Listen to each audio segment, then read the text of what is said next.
So I'll move on and we'll go to Ruth Van Dyke, who is the lead researcher for this particular piece of research conducted at St. Mary's in Twickenham. And Ruth is the research fellow at St. Mary's University in Twickenham and will talk about the conduct of the research and the methodology. And I would invite you to listen again and intently to find the threads of commonality that are coming through. So welcome, Ruth, over to you. Thank you. I'd like to start by paying tribute to the work of legal practitioners who provide assistance to victims and survivors of human trafficking and modern slavery. The work they do is invaluable and often a necessity to ensure that those who are vulnerable and have experienced human rights abuses are identified as victims and consequently have access to support and services which aid their recovery, empowerment, restitution, and reintegration. It is clear that the work of legal practitioners requires compassion and empathy, and those we engaged with were passionate about their work. They identified that their work is complex, time-consuming, underfunded, and can lead to vicarious trauma. This report, as Brian said, builds on the 2021 report about legal aid support for victims of trafficking in 6 European countries. The report being launched online today was also commissioned by Renate task force, and it involved the collection of data from legal practitioners in 5 countries, with 58 lawyers participating in the research through interviews or completing a survey. This research, though, had a different focus and aimed to explore the types of work with victims of human trafficking undertaken in each of the countries and how this was funded, to identify how they acquired the knowledge and skills they needed to work with victims of human trafficking, to explore the knowledge and skills they felt legal practitioners required in order to provide quality legal advice to victims of human trafficking, and then to identify the challenges legal practitioners face in undertaking their work. It became apparent while doing this research that practitioners' advice has been invaluable to the individuals they assist, but the work that they do also has wider impacts. They have played a strategic role in their countries by seeking to enhance the professional knowledge of other lawyers as well as law enforcement officers. They've tried to develop strategies to improve survivors' access to quality legal advice. They've been advocating for better provision on behalf of survivors, and by holding governments to account, sometimes by challenging their policy and practice. For example, legal practitioners in the UK have played a key role in the challenging recent government legislation that has made the identification and support of victims of modern slavery much more difficult. The work of legal practitioners is fundamental to ensuring that countries fulfill their obligations under Article 15 of the Council of Europe Convention on Action Against Trafficking in Human Beings, which gives victims of trafficking the right to legal assistance and free legal aid, as well as a right to compensation. The group of experts that monitors the implementation of the Council of Europe Convention has stated that legal assistance is crucial to ensure survivors of human trafficking can access their rights, as civil, administrative, and criminal proceedings are often very complex. Interviews with legal practitioners, as well as information collected from the survey, highlighted the many different ways that lawyers have been involved in advising and assisting victims and survivors of trafficking and modern slavery. It encompassed advice related to accessing rights, assistance with welfare, family and housing issues, help dealing with immigration issues, information about criminal justice processes, and assistance with compensation claims. In some places, like Albania and Spain, survivors were able to access legal advice very early, and lawyers were able to help ensure that they were recognized as victims of human trafficking.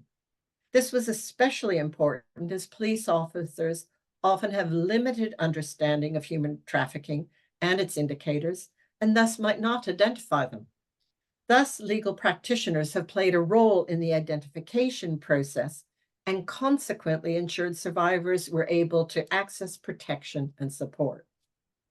In addition, their actions have put pressure on police to undertake a criminal investigation of human trafficking rather than a lesser or different offense.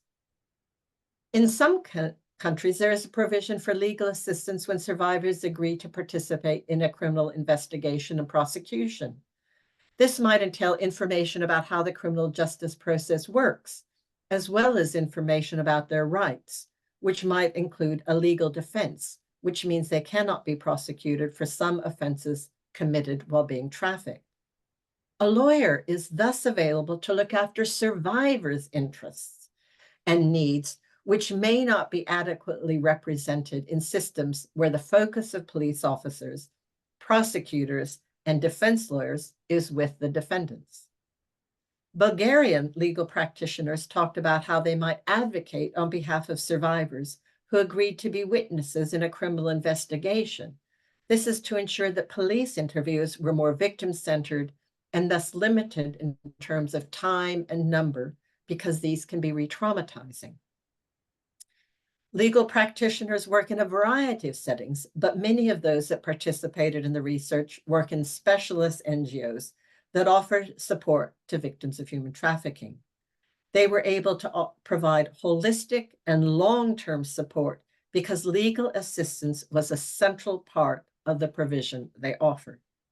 Nevertheless, practitioners who worked in other settings, including law firms, sought to deal with a range of legal issues that affected a survivor, not just the initial presenting legal issue. All of this important work, of course, has to be funded, and the research identified that funding of legal assistance is one of the key challenges that aids or impedes the provision of services to survivors of human trafficking.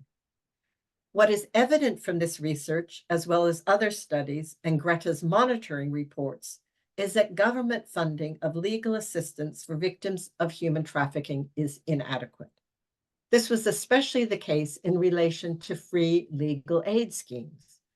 Although Albania, Bulgaria, Romania, Spain, and the UK in principle have schemes in place, the criteria to access free legal aid can prevent survivors from accessing it, and the legal aid systems can be bureaucratic. The monies allocated do not cover the complexity and longevity of cases. Underfunding of legal aid has reduced the number of lawyers who provide legal aid work, and thus it can be difficult to find practitioners able to take on a case, particularly those who have the necessary expertise. Moreover, free legal aid may not cover all the areas where legal advice is needed. For example, pre-referral to a national referral mechanism, so that survivors have the information to make an informed choice about their options. Or, for example, in the UK, to get help applying to the Criminal Injuries Compensation Authority. Legal assistance has been in part funded by governments through the legal aid systems or through the funding of services provided by NGOs. However, it was clear from the interviews that many NGOs had to draw on monies raised through donations in order to provide their holistic and long-term advice. Practitioners working for law firms also had to find ways to obtain the funds they needed to provide the necessary advice required by survivors. Lack of adequate funding continues to mean that there are survivors who are not able to access their rights to legal advice. It has also hampered victims who seek compensation for the harm done to them and who might want to ensure that a financial penalty is also attached to the traffickers.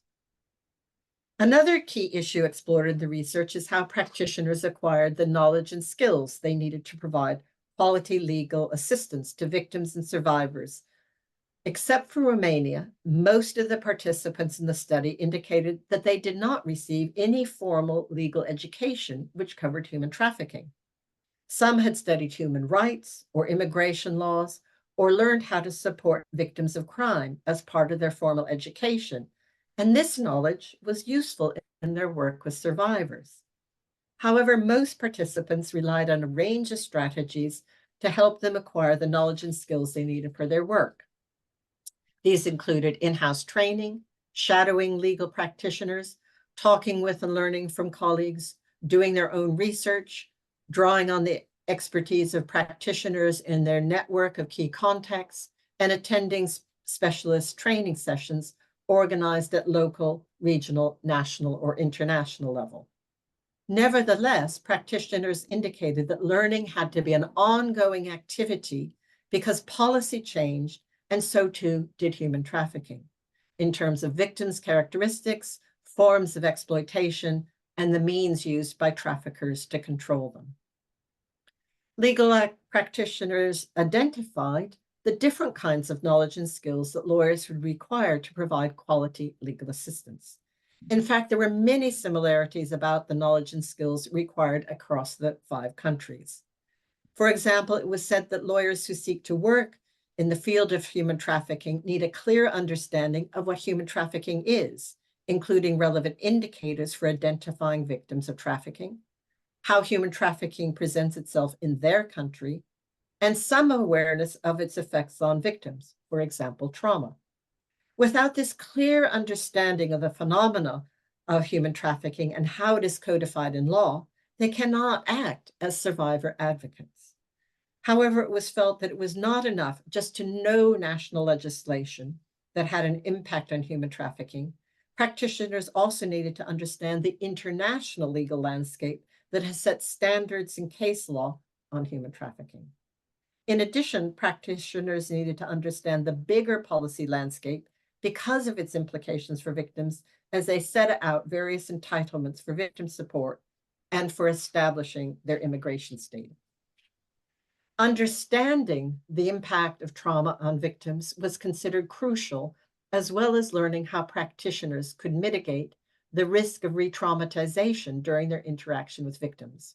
Being able to work collaboratively was also identified as a key skill, as lawyers working with survivors will have to help them navigate through many different institutional processes and service providers.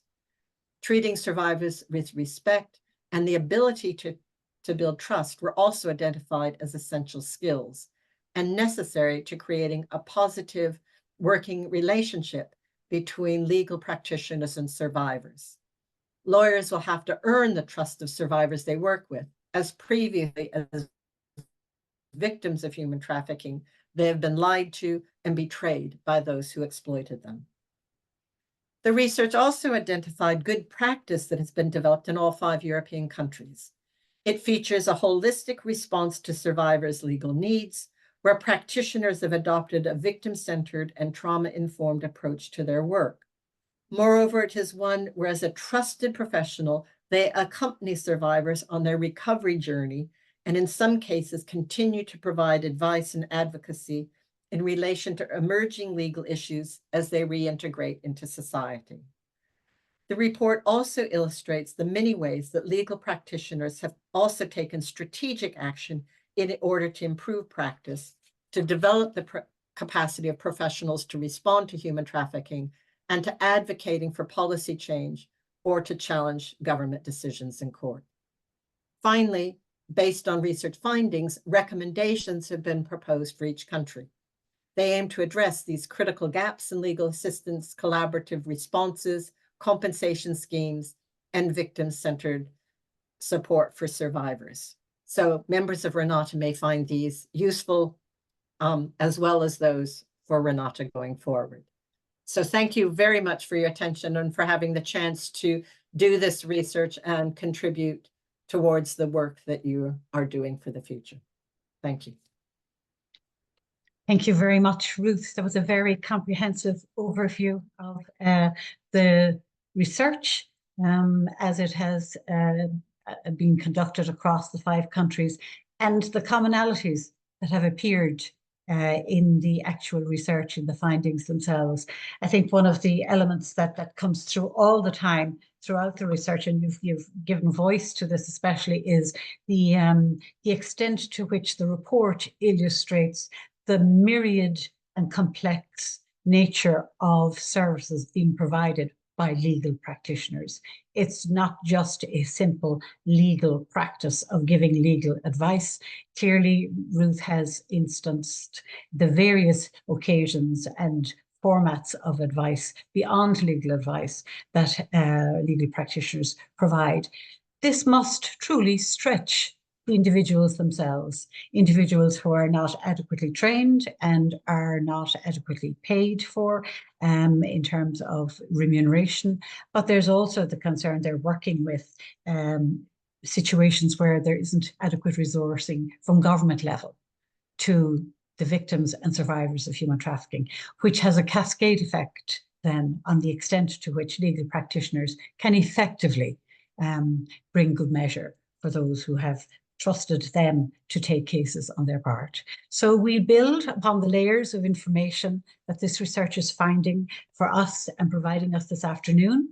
Thank you again, Ruth, and all the colleagues at St. Mary's, Carol Murphy and Anta Braho, of course, as well.